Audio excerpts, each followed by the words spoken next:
हम आपको कुछ पीछे ले जाते हैं। बंगाल में जो रैलियां थी वो कैसे सुपर स्प्रेडर साबित हुई वो सबने देखा। देखिए किस तरह से रैलियां हुई पश्चिम बंगाल में। चुनाव के दौरान देश में दूसरी लहर थी उस समय, और किसने कितनी रैलियां की आइए बताते हैं। ममता बनर्जी ने 100 रैलियां की, जेपी नड्डा ने 30 रैलियां की और प्रधानमंत्री नरेंद्र मोदी ने 18 रैलियां की।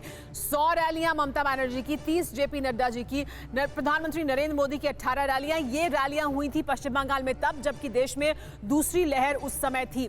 ऐसे समय में ये रैलियां हुई और इन रैलियों ने सुपर स्प्रेडर का काम किया था। चुनावी रैलियों में कोविड नियमों की धज्जियां उड़ी। लगातार ये कहा जाता रहा कि पालन कराया जाएगा तमाम प्रोटोकॉल्स का, लेकिन ऐसा होता हमने नहीं देखा। मैं खुद ग्राउंड जीरो पर मौजूद थी, कहीं हमने नहीं देखा कि लोग सोशल डिस्टेंसिंग का या मास्क लगाने का पालन कर रहे हो या सैनिटाइजर का इस्तेमाल कर रहे हो। रैली में ज्यादातर लोग बिना मास्क के पहुंचते हैं। कोरोना का सुपर स्प्रेडर बनी थी पश्चिम बंगाल की रैलियां।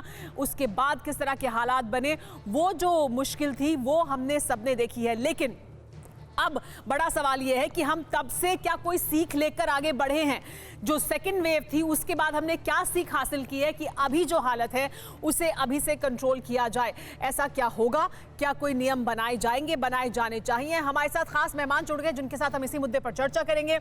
हमारे साथ बीजेपी के प्रवक्ता शहजाद पूनावाला मौजूद हैं, बहुत स्वागत है आपका। हमारे साथ कांग्रेस पार्टी की प्रवक्ता अलका लांबा जुड़ी हैं। कुलदीप कुमार हमारे साथ मौजूद हैं, प्रवक्ता हैं आम आदमी पार्टी के।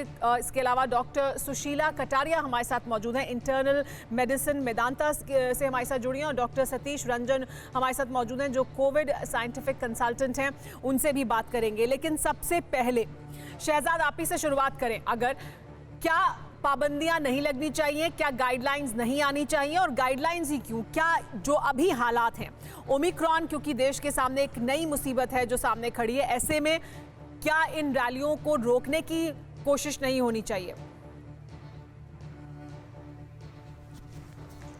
सुमेरा जी, पहले तो बहुत बहुत धन्यवाद, आपने मुझे निमंत्रण दिया यहाँ पे अपनी पार्टी का पक्ष रखने के लिए, और मैं कुछ बातें रखना चाहता हूँ। सुमेरा जी देखिए, मैं ये नहीं कहूँगा कि केवल मोदी जी की रैलियों में क्या कोरोना फैल रहा है, केवल बीजेपी की रैलियों में कोरोना फैल रहा है, और क्या आम आदमी पार्टी जब चंडीगढ़ में एक विजय यात्रा निकालती है तो वहाँ पर वो कोरोना प्रूफ है। जब प्रियंका वाड्रा जी झांसी में मैराथन करवाती है, या कांग्रेस पार्टी के लोग पंजाब और उत्तराखंड में रैलियाँ निकालते हैं, तो क्या वो कोरोना प्रूफ है? इस प्रकार से जो मैं एक देख रहा हूँ कि केवल एक ही पार्टी को टारगेट किया जा रहा है, और उस पार्टी को जिस पार्टी ने बड़े क्लियर शब्दों में इलेक्शन कमीशन को भी कहा है कि जो भी इलेक्शन कमीशन गाइडलाइन तय करेगा हम उसको मानने के लिए तैयार है। इनफैक्ट अगर आप याद करेंगे, गजेंद्र जी शेखावत जी का बयान है कि हम तो वर्चुअल रैलीज के लिए भी तैयार है, क्योंकि हमारी तो तैयारी हमेशा रहती है इन चीज़ों में। परंतु मैं आज पूछना चाहता हूं कि यहां पर बैठकर जो उंगलियां उठाते हैं और पक्षपात करते हैं इस गंभीर विषय पर, मैं 3-4 आपको बातें बताना चाहता हूं। आज केजरीवाल जी के रहते हुए, आम आदमी पार्टी के क्योंकि प्रवक्ता हैं यहां पर,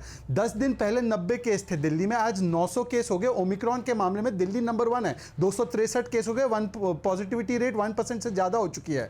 दरअसल यहां पर आज एम्बर अलर्ट लगना चाहिए कि येलो अलर्ट में हम चल रहे हैं, चलिए ठीक है, परंतु दिल्ली में आज लिकर के बार ओपन है, दारू के ठिकाने ठेके चालू है, पर बाकी की जगह को बंद कर दिया। ऐसा क्या लगा है लिकर से? और चंडीगढ़ जहां पर 2.6 पॉजिटिविटी रेट है, वहां पर बिना मास्क के केजरीवाल जी प्रचार प्रसार कर रहे हैं। मैं उनकी फोटो भी आपको दिखा दूंगा। अब आते कांग्रेस की तरफ। कांग्रेस पार्टी सबको राय देती है। कांग्रेस पार्टी के महाराष्ट्र में नंबर 2 पे ओमिक्रॉन के केसेस, कांग्रेस पार्टी के महाराष्ट्र में नंबर 2 में ओमिक्रॉन के केसेस, वहां पर ये लोग क्यों अपनी राय नहीं लागू करते और वहां पे क्यों नहीं कंट्रोल करते? उत्तर प्रदेश, उत्तराखंड, यहां पर तो सबसे कम है ओमिक्रॉन के केसेस, 1 या 2 केसेस है। मैं कह रहा हूं कि सारी पार्टियों को, रख ली, सारी पार्टियों के बारे में भी बात की, उनसे भी उनका जवाब लेंगे, यानी आम आदमी पार्टी से भी पूछेंगे और कांग्रेस पार्टी से भी पूछेंगे। लेकिन मेरा आपसे एक सीधा सवाल था, आपने उसका जवाब नहीं दिया। आपका ये कहना है कि पार्टी तैयार है, मतलब मैं क्या ये समझूं कि आप ये कह रहे हैं कि पार्टी तैयार है अगर कोई भी पाबंदी लगती है, लेकिन पार्टी का पक्ष क्या है? क्या आप चाहते हैं कि ऐसी रैलियां हो, या आपको लगता है कि इस समय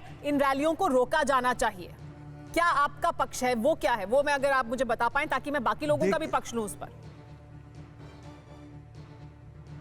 जी सुमेरा जी, हमने इलेक्शन कमीशन को क्लियरली कहा है और हम ये बार बार कह रहे हैं कि जो भी इलेक्शन कमीशन गाइडलाइंस तय करता है, जो भी कोविड प्रोटोकॉल्स के साथ और जो भी उसको लगता है कि लोकतांत्रिक व्यवस्था में सबसे सही तरीका है, हम उसके लिए तैयार है। परंतु हमने ये भी कहा है कि अगर वर्चुअल रैलीज करनी भी पड़ती है तो हमने भी पेशकश की है कि हम तो कर सकते हैं। अगर दूसरे लोग ना कहें पर हमें, कि जब हम ये पेशकश करते हैं कि देखिए क्योंकि बीजेपी नहीं चाहती रैली करना ग्राउंड पर, क्योंकि बीजेपी की स्ट्रेंथ नहीं है ग्राउंड पर, क्योंकि बीजेपी चुनाव से डर रही है, ये आरोप फिर नहीं लगना चाहिए। ये आप सुनिश्चित कराइए और बाकियों से भी कहिए कि वो लिखित में दे दे अपनी राय। प्रियंका वाड्रा जी की रैली कब कैंसिल करवा रहे हैं, केजरीवाल जी की विकास विजय यात्रा कब कैंसिल करा रहे हैं, दिल्ली में कोरोना यात्रा हो रही है, वो विजय यात्रा करवा रहे हैं। यानी चुनाव से जोड़ दिया जाता है, चुनाव से जोड़ दिया जाएगा, या ये कहा जाएगा कि आप इसलिए ऐसा कह रहे हैं क्योंकि ताकत नहीं है जमीन पर।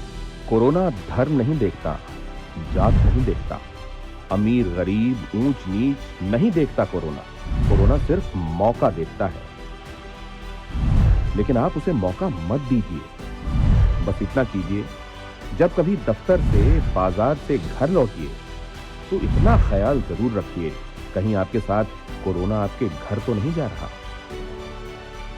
भूलिए मत, कोरोना अभी जिंदा है।